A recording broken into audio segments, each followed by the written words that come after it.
My people, welcome back to the farm. So guys, before you construct or set up any fish pond, there is one thing I want you to think about first. Whether you are using an earthen pond, concrete pond, tarpaulin pond or any other type of pond, before you start, plan your drainage. Plan your drainage. Where will your gutters be?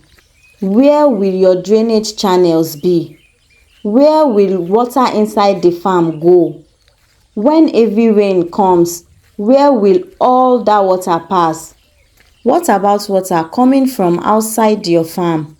And most importantly, where will all that water finally leave your farm?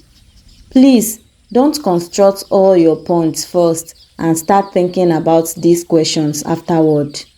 We learned this the hard way.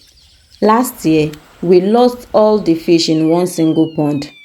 That experience completely changed the way we looked at the setup of our farm.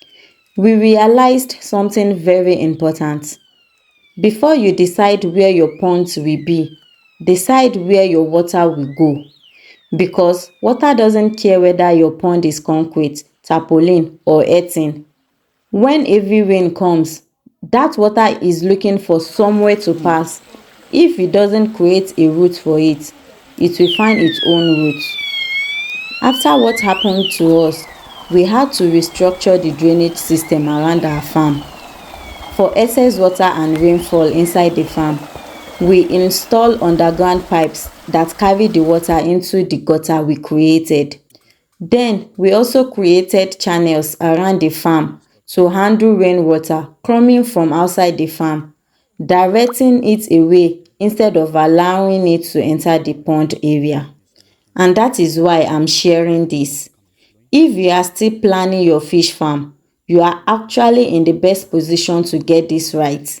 Before you construct the first pond, before you position your tarpaulin, before you pour concrete, before an excavator touches the ground, plan your drainage system.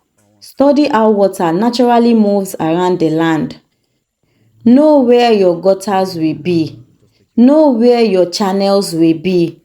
Know where water from inside the farm will go. Know where water coming from outside the farm will go. And have a clear exit point for that water. Because constructing 6 or 7 ponds and then discovering that your drainage system doesn't work properly can become another expensive project entirely. We know because we've been there. Fish farming is not just about buying fingerlings, putting them inside water and feeding them. You are building a system. Your ponds are part of that system. Your water supply is part of that system. Your drainage is very important part of that system. So if somebody asks me, what is one of the first things I should consider when setting up a fish farm? My answer is simple. Where will the water go? Answer that question before you construct your ponds. Because the best time to solve a drainage problem is before you have a drainage problem.